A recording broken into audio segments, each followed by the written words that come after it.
ओम शांति। आज 28 जुलाई 2025।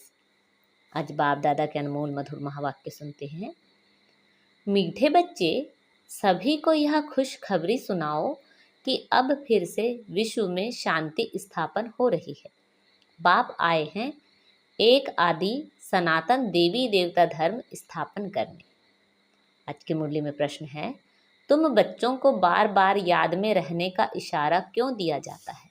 उत्तर है, क्योंकि एवर हेल्दी और सदा पावन बनने के लिए है ही याद। इसलिए जब भी टाइम मिले याद में रहो। सवेरे सवेरे स्नान आदि कर फिर एकांत में चक्र लगाओ या बैठ जाओ। यहाँ तो कमाई ही कमाई है। याद से ही विश्व के मालिक बन जाएंगे। ओम शांति। मीठे बच्चे जानते हैं कि इस समय सभी विश्व में शांति चाहते हैं। यह आवाज़ सुनते रहते हैं कि विश्व में शांति कैसे हो, परंतु विश्व में शांति कब थी जो फिर अब चाहते हैं, यह कोई नहीं जानते। तुम बच्चे ही जानते हो विश्व में शांति थी जब इन लक्ष्मी नारायण का राज्य था। अभी तक भी लक्ष्मी नारायण के मंदिर बनाते रहते हैं। तुम कोई को भी यह बता सकते हो विश्व में शांति 5000 वर्ष पहले थी, अब फिर से स्थापन हो रही है। कौन स्थापन करते हैं यह मनुष्य नहीं जानते। तुम बच्चों को बाप ने समझाया है।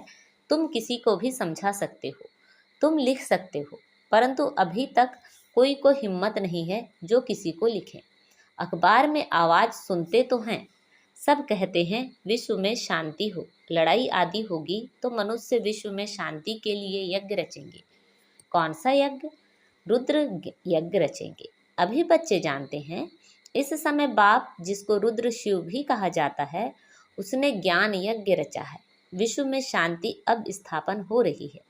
सतयुग नई दुनिया में जहाँ शांति थी, जरूर राज्य करने वाले भी होंगे। निराकारी दुनिया के लिए तो नहीं कहेंगे कि विश्व में शांति हो, वहाँ तो है ही शांति। विश्व मनुष्यों की होती है। निराकारी दुनिया को विश्व नहीं कहेंगे, वह है शांति धाम। बाबा बार बार समझाते रहते हैं, फिर भी कोई भूल जाते हैं। कोई कोई की बुद्धि में तो है, वह समझा सकते हैं विश्व में शांति कैसे थी, अब फिर कैसे स्थापन हो रही है। यह किसी को समझाना बहुत सहज है। भारत में जब आदि सनातन देवी देवता धर्म का राज्य था तो एक ही धर्म था, विश्व में शांति थी। यह बड़ी सहज समझाने की और लिखने की बात है। बड़े बड़े मंदिर बनाने वालों को भी तुम लिख सकते हो।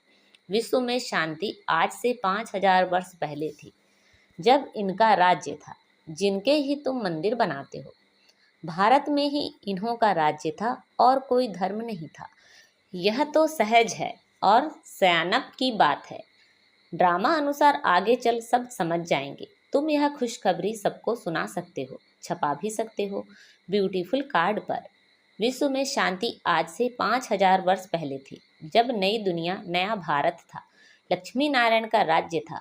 अब फिर से विश्व में शांति स्थापन हो रही है। यह बातें सिमरण करने से भी तुम बच्चों को बड़ी खुशी होनी चाहिए। तुम जानते हो बाप को याद करने से ही हम विश्व के मालिक बनने वाले हैं। सारा मदार तुम बच्चों के पुरुषार्थ पर है। बाबा ने समझाया है, जो भी टाइम मिले बाबा की याद में रहो। सवेरे में स्नान कर फिर एकांत में चक्र लगाओ या बैठ जाओ। यहाँ तो कमाई ही कमाई है। एवर हेल्दी और सदा पावन बनने के लिए ही याद है। यहाँ भल सन्यासी पवित्र हैं तो भी बीमार जरूर होते हैं। यह है ही रोगी दुनिया, वह है निरोगी दुनिया। यह भी तुम जानते हो। दुनिया में किसी को क्या पता कि स्वर्ग में सब निरोगी होते हैं। स्वर्ग किसको कहा जाता है, कोई को पता नहीं। तुम अभी जानते हो। बाबा कहते हैं कोई भी मिले तुम समझा सकते हो। समझो कोई राजा रानी अपने को कहलाते हैं। अब राजा रानी तो कोई है नहीं। बोलो तुम अभी राजा रानी तो हो नहीं, यह बुद्धि से भी निकालना पड़े।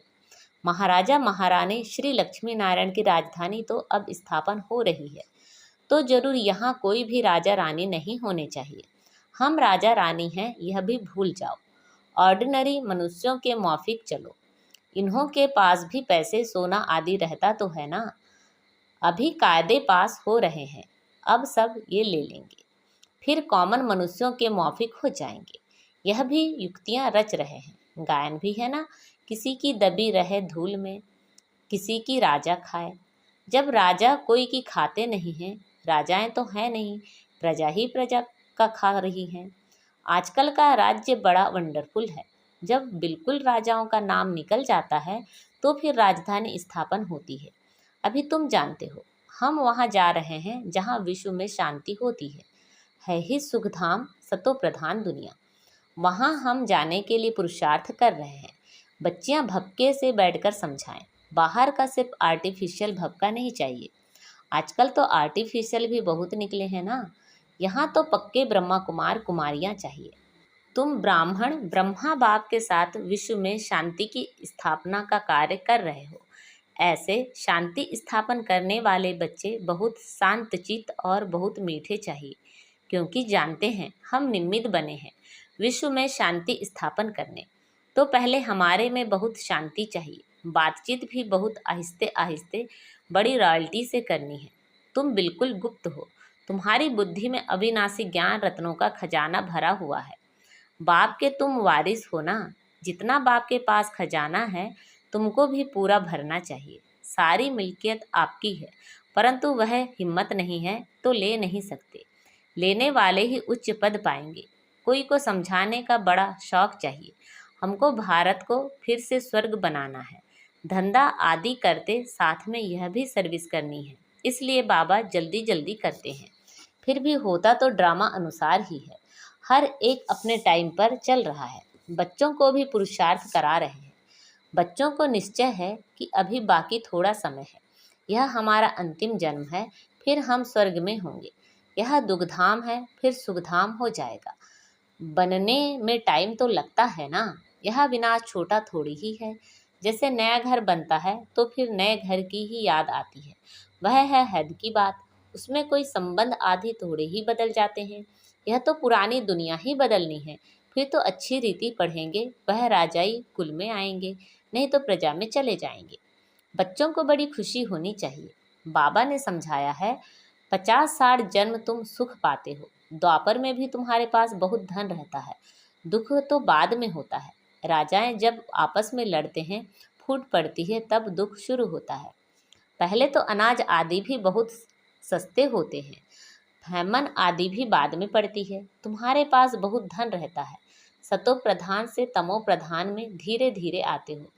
तो तुम बच्चों को अंदर में बहुत खुशी रहनी चाहिए। खुद को ही खुशी नहीं होगी, शांति नहीं होगी, तो वह विश्व में शांति क्या स्थापन करेंगे। बहुतों की बुद्धि में अशांति रहती है। बाप आते ही हैं शांति का वरदान देने। कहते हैं मुझे याद करो, तो तमो प्रधान बनने के कारण जो आत्मा अशांत हो पड़ी है, वह याद से सतो प्रधान शांत बन जाएगी। परंतु बच्चों से याद की मेहनत पहुँचती ही नहीं है। याद में ना रहने के कारण ही फिर माया के तूफान आते हैं। याद में रहकर पूरा पावन नहीं बनेंगे तो सजा खानी पड़ेगी, पद भी भ्रष्ट होगा। ऐसे नहीं समझना चाहिए स्वर्ग में तो जाएंगे ना। अरे मार खाकर पाई पैसे का सुख पाना यह कोई अच्छा है क्या। मनुष्य उच्च पद पाने के लिए कितना पुरुषार्थ करते हैं।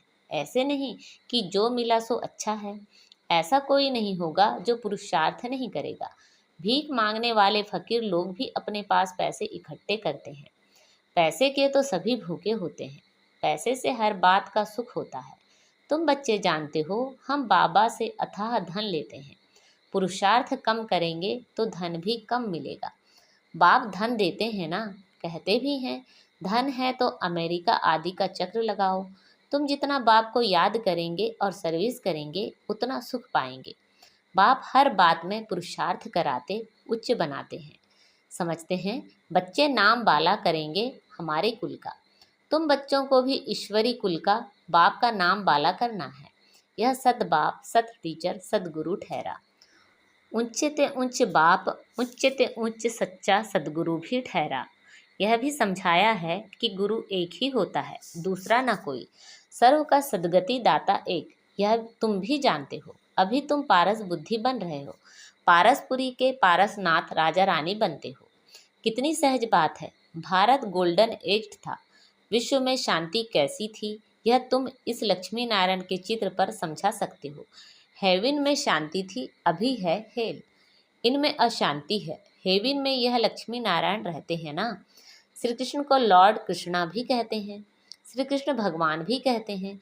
अब लॉर्ड तो बहुत हैं, जिसके पास लैंड जमीन जास्ती होती है उनको भी कहते हैं लैंड लॉर्ड। श्री कृष्ण तो विश्व का प्रिंस था, जिस विश्व में शांति थी यह भी किसी को पता नहीं। राधे कृष्ण ही लक्ष्मी नारायण बनते हैं। तुम्हारे लिए लोग कितने बातें बनाते हैं, हंगामा मचाते हैं, कहते हैं यह तो भाई बहन बनाते हैं। समझाया जाता है प्रजापिता ब्रह्मा के मुख वंशावली ब्राह्मण, जिनके लिए ही गाते हैं ब्राह्मण देवी देवताएं नमः। ब्राह्मण भी उन्हों को नमस्ते करते हैं, क्योंकि वह सच्चे भाई बहन हैं, पवित्र रहते हैं। तो पवित्र ही क्यों नहीं इज्जत करेंगे। कन्या पवित्र है तो उनके भी पांव पड़ते हैं। बाहर का विजिटर आएगा, वह भी कन्या को नमन करेगा। इस तरह कन्या का इतना मान क्यों हुआ है, क्योंकि तुम ब्रह्मा कुमार कुमारियां हो ना। मेजॉरिटी तुम कन्याओं की है। शिव शक्ति पांडव सेना गाई हुई है, इसमें मेल भी है, मेजॉरिटी माताओं की है, इसलिए गाया जाता है। तो जो अच्छी रीति पढ़ते हैं वह उच्च बनते हैं। अभी तुम सारे वर्ल्ड की हिस्ट्री ज्योग्राफी जान गए हो। चक्र पर भी समझाना बहुत सहज है। भारत पारसपुरी था, अभी है पत्थरपुरी, तो सभी पत्थर नाथ ठहरे ना। तुम बच्चे इस 84 के चक्र को भी जानते हो। अभी जाना है घर तो बाप को भी याद करना है, जिनसे पाप करते हैं। परंतु बच्चों से याद की मेहनत पहुंचती नहीं, क्योंकि अलबेलापन है। सवेरे उठते नहीं हैं, अगर उठते हैं तो मज़ा नहीं आता। नींद आने लगती है तो फिर सो जाते हैं, होपलेस हो जाते हैं। बाबा कहते हैं बच्चे, यह युद्ध का मैदान है ना, इसमें होपलेस नहीं होना चाहिए। याद के बल से ही माया पर जीत पानी है, इसमें मेहनत करनी चाहिए। बहुत अच्छे अच्छे बच्चे जो यथार्थ रीति याद नहीं करते, चार्ट रखने से घाटे फायदे का पता पड़ जाता है। कहते हैं चार्ट ने तो मेरी अवस्था में कमाल कर दी है। ऐसे बिरला कोई चार्ट रखता है, यह भी बड़ी मेहनत है। बहुत सेंटर्स में झूठे भी जाकर बैठते हैं, विकर्म करते रहते हैं। बाप के डायरेक्शन पर अमल ना करने से बहुत नुकसान कर देते हैं। बच्चों को पता थोड़ी ही पड़ता है। निराकार कहते हैं व साकार। बच्चों को बार बार समझाया जाता है, हमेशा समझो शिव बाबा डायरेक्शन देते हैं तो तुम्हारी बुद्धि वहाँ लगी रहेगी। आजकल सगाई होती है तो चित्र दिखाते हैं, अखबार में भी डालते हैं कि इनके लिए ऐसे ऐसे अच्छे घर के चाहिए। दुनिया का क्या हाल हो गया है, क्या होने का है। तुम बच्चे जानते हो अनेक प्रकार की मतें हैं। तुम ब्राह्मणों की है एक मत, विश्व में शांति स्थापन करने की मत। तुम श्रीमत से विश्व में शांति स्थापन करते हो, तो बच्चों को भी शांति में रहना पड़े। जो करेगा सो पाएगा, नहीं तो बहुत घाटा है, जन्म जन्मांतर का घाटा है। बच्चों को कहते हैं अपना घाटा और फायदा देखो, चार्ट देखो, हमने किसी को दुख तो नहीं दिया। बाप कहते हैं तुम्हारा यह समय एक एक सेकंड मोस्ट वैल्यूबल है। मोचरा खाकर बानी टुक्कड़ खाना वह क्या बड़ी बात है। तुम तो बहुत धनवान बनना चाहते हो ना। पहले पहले जो पूज्य हैं उनको ही पुजारी बनना है। इतना धन होगा, सोमनाथ का मंदिर बनाए तब तो पूजा करें, यह भी हिसाब है। बच्चों को फिर भी समझाते हैं चार्ट रखो तो बहुत फायदा होगा। नोट करना चाहिए, सबको पैगाम देते जाओ, चुप करके नहीं बैठो। ट्रेन में भी तुम समझाकर लिटरेचर दे दो, बोलो यह करोड़ों की मिल्कियत है। लक्ष्मी नारायण का भारत में जब राज्य था तो विश्व में शांति थी। अब बाप फिर से वह राजधानी स्थापन करने आए हैं। तुम बाप को याद करो तो विकर्म विनाश हो और विश्व में शांति हो। अच्छा, मीठे मीठे से खिलते बच्चों प्रति माता पिता बाप दादा का याद प्यार और गुड मॉर्निंग। रूहानी बाप की रूहानी बच्चों को नमस्ते। हम सब रूहानी बच्चों की रूहानी माता पिता बाप दादा को याद प्यार गुड मॉर्निंग और नमस्ते। आज की मुरली से धारणा के लिए मुख्य सार हैं। हम विश्व में शांति स्थापन करने के निमित्त ब्राह्मण हैं। हमें बहुत बहुत शांत चित्त रहना है। बातचीत बहुत आहिस्ते व रॉयल्टी से करनी है। अलबेलापन छोड़ याद की मेहनत करनी है। कभी भी होपलेस नहीं होना है। आज बाबा ने हमें वरदान दिया है, पेपर में घबराने के बजाय फुल स्टॉप देकर फुल पास होने वाले सफलता मूर्त भव। जब किसी भी प्रकार का पेपर आता है तो घबराओ नहीं, क्वेश्चन मार्क में नहीं आओ, यह क्यों आया, इस सोचने में टाइम वेस्ट मत करो। क्वेश्चन मार्क खत्म और फुल स्टॉप, तब क्लास चेंज होगा। अर्थात पेपर में पाप होंगे, फुल स्टॉप देने वाला फुल पास होगा, क्योंकि फुल स्टॉप है बिंदी की स्टेज। देखते हुए ना देखो, सुनते हुए ना सुनो, बाप का सुनाया हुआ सुनो। बाप ने जो दिया है वह देखो, तो फुल पास हो जाएंगे और पास होने की निशानी सदा चढ़ती कला का अनुभव करते हुए सफलता के सितारे बन जाएंगे। आज का स्लोगन है, उन्नति करनी है तो क्वेश्चन, करेक्शन और कोटेशन का त्याग कर अपना कनेक्शन ठीक रखो। अच्छा, अव्यक्त इशारे, संकल्पों की शक्ति जमा कर श्रेष्ठ सेवा के निमित्त बनो। अंत समय में अपनी सेफ्टी के लिए मनसा शक्ति ही साधन बनेगी। मनसा शक्ति द्वारा ही स्वयं की अंत सुहानी बनाने के निमित्त बन जाएंगे। उस समय मनसा शक्ति अर्थात श्रेष्ठ संकल्प शक्ति एक के साथ लाइन क्लियर चाहिए। बेहद की सेवा के लिए, स्वयं की सेफ्टी के लिए मनसा शक्ति और निर्भयता की शक्ति जमा करो। अच्छा, ओम शांति।